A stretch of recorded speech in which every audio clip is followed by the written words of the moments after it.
back to my YouTube channel. My name is Martha and this is Martha's Makeup, obviously. So, it has been a while, probably like a year or so, and a lot has happened in that time, but I'm not going to bore you with that. We're all here for one thing and one thing only, which is foundation. Foundation. So, I made a video on TikTok that went randomly viral, and it was about the foundation and about why a foundation looks like shit. So I then followed up with quite a few other videos about the foundation, how to make it look cakey, how to not make it look cakey, how to fix your skin beforehand, all of that. Basically, all the best tips that I learned during my makeup courses on how to stop the foundation from creasing, from getting off your face, sliding, slipping, and just looking like shit, basically. Anyway, let's get to the tips. So, first of all, your foundation and your primer need to be in sync. Yes, you do have to use a primer, Karen. I mean, you don't have to, I'm not going to force you, but it does make the foundation stick a lot better to your face and not slip and slide, if you use the correct one. The thing is that your primer and your foundation need to be in sync. So what that basically means is that they have to be of the same base. There's three main bases that makeup products are based on. That would be water, oil, or silicone. Silicone is the most popular one at the moment. So you have to be sure that your primer and your foundation is of the same base. So they are both water-based, both oil-based, or both silicone-based. Because what the fuck happens when you put water into oil? It separates, right? So the same exact thing is going to be happening on your face. It's going to separate, and we don't want that. So, how do you check that, you may ask? You look at the ingredients list, right? At the back of your, whatever product. If there's no ingredient list, you can just Google it. Trust me, everything's on the internet now. So, you don't have to read all of it, like, don't worry about it. But the first 3 to 4 spaces is what matters. First, it's usually going to be water, because most products obviously have water in them nowadays. So, yeah, whatever. And then second, third, or fourth is what interests you. Because it's either going to be an oil of some sort, like argan oil, whatever, I don't know, like, whatever oil, just oil, right? So if you see the word oil, it's oil-based. Or it's going to be a silicone of some kind. So anything that has the ending cone or siloxane, I'm going to put that on the screen.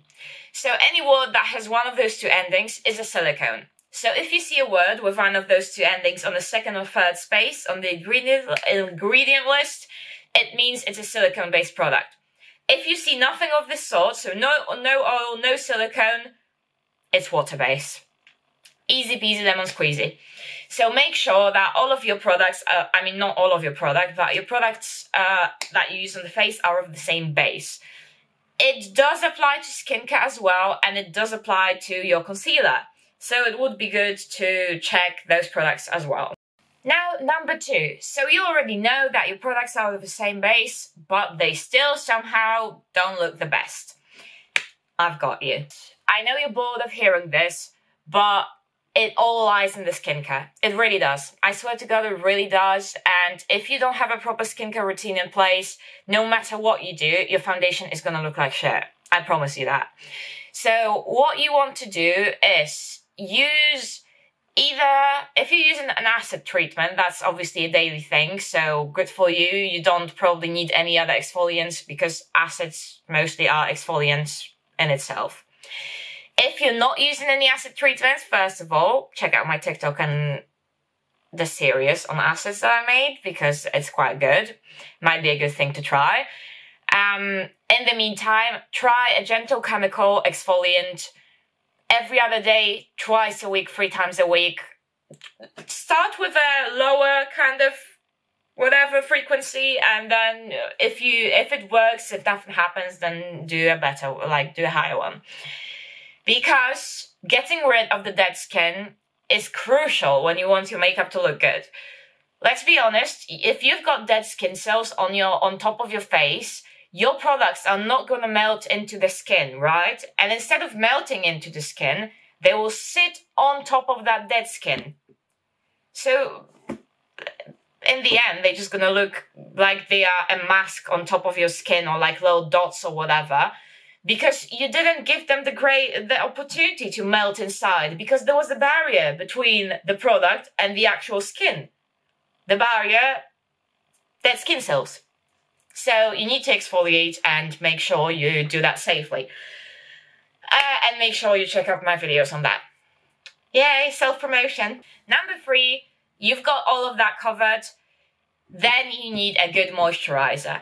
A dry skin, applying makeup on dry skin is gonna make it look cakey, always. Absolutely always. So if you have a dry skin to begin with, try using hyaluronic acid, try using moisturizer. If you don't, just a moisturizer will probably be fine, but hyaluronic acid is really not gonna do any damage to you, so that's a good shout anyway. Don't put too much product.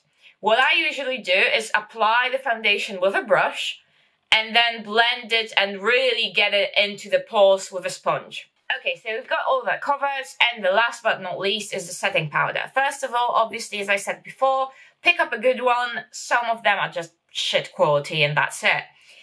After you've got a good setting powder, don't really, I mean, you can use a sponge, yeah, that's no problem, but first make sure your sponge is damp, but like there's no water coming out of it when you squeeze it, because then again, when you mix water with powder, it's gonna just create this weird whatever on your face. No, we don't like that. So squeeze out your sponge and then use a powder, and then when you tap your powder in the, when you tap your sponge in the actual powder, then tap it on the bottom of your hand, on the back of your hand, just to make this powder on the sponge even, like even surface. And when you have an even surface of it on the sponge, then you can press it into your pores. Or even better one, use a powder puff. I know people are like, oh no, we're not using powder puffs anymore. Well, they are fucking great and makeup artists are using them. So get a powder puff, get some powder in it, really kind of rub it. Oh, I actually can even fucking show you, can't I?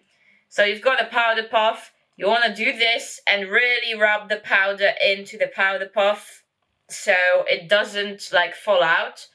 And after you've got that, you want to press it into your skin. Don't do that shit, like that does nothing really, so yeah. So, once again, we've got number 1, the same base of the products. We've got number 2, exfoliation, safely Karen. We've got number 3, hydration. Number 4, is that it? Number 4, setting, and that's it. Oh no, number 4 is not too much product, and then number 5 is setting. Great. And that's it. You can thank me later, or thank me now and subscribe to my channel. Follow me on TikTok, follow me on Instagram. It's really easy to remember because it's all just at Marthas__makeup, so it's quite easy. DM me, message me. I do have online makeup classes that we're just one-on-one. We're covering everything that you want to know about whatever specific makeup topic. So if you want, the link is in my description box as well to book in. And yeah, thanks so much for watching and see you in the next one.